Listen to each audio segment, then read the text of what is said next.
In this lesson, we will talk about another type of design pattern called the command pattern. The command pattern encapsulates a request as an object of its own. Usually, when one object makes a request for a second object to do an action, the first object would call a method of the second object, and the second object would complete the task. In this situation, the sender object directly has to communicate with the receiver object.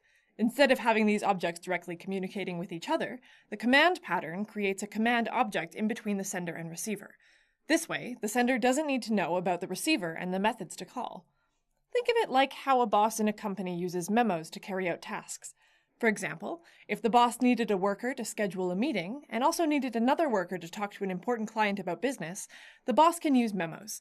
The boss is a very busy person and may not have time to remember which workers do what jobs, and won't have time to walk to the different workers to ask them to complete the tasks. Instead, the boss could just write the tasks down onto a sticky note, and a secretary could give these to the workers that can complete them. The boss is encapsulating his commands into memos, the way requests could be encapsulated into command objects in software. So, you may have noticed in the previous example that if a boss creates a memo, there needs to be some sort of secretary that gets these memos to the actual receiver to get this memo completed. Similarly, in software, a sender object creates a command object, but what actually makes the command object do what it's supposed to do and invoke the specific receiver object to complete the task? This is where an invoker comes in. The command pattern has another object that invokes the command objects to complete whatever task it is supposed to do, called the invoker. A command manager can also be used, which basically keeps track of the commands, manipulates them, and invokes them. Think of the invoker like the secretary in the company example. The secretary keeps track of the memos, making sure that the memos are executed at the right time. So, where can you implement the command pattern in your software? There are many different purposes for using the command pattern. One purpose of using the command pattern is to store and schedule different requests. When an object calls a method of another object, you can't really do anything to the method calls. Turning the different requests in your software into command objects can allow you to treat them as the way you would treat other objects. You can store these command objects into lists. You can manipulate them before they are completed, or you can put them onto a queue so that you can schedule different commands to be completed at different times. For example, you can use the command pattern to have an alarm ring in calendar software. When an event is created in the calendar, a command object could be created to ring the alarm.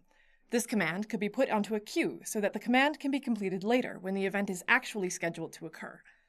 Another important purpose of the command pattern is allowing commands to be undone or redone, like how you can undo or redo edits in a document. This example will be easier to understand by using a diagram. Suppose that you are creating text editing software. There can be many different commands that can be executed in your text editing software, like delete text, change font, paste text, and so on. To achieve redo and undo functionality, your software will need two lists: a history list, which holds all the commands that have been executed, and a redo list, which will be used to put commands that have been undone. Every time a command is requested, a command object is created and executed. Every time a command is completed, that command goes to the history list. Now, what if the user wanted to undo a command? Well, the software would look at the history list and look at the most recent command executed. The software would ask this command to undo itself, and then put it on the redo list. Let's undo another command. If the user needs to redo, the software would take the most recent command undone in the redo list and ask the command to execute again, then move it onto the history list again. Let's redo another command. The redo list will also need to be emptied every time a command is executed, because usually you can't redo a previous edit after a new edit has already been made. So that's how you can use the command pattern to create your text editing software. This redo-undo functionality doesn't have to be just for text editors. You can use the command pattern to allow redo-undo on any type of application. The important thing is that the command pattern lets you do things to requests that you wouldn't be able to do if they were simple method calls from one object to the other.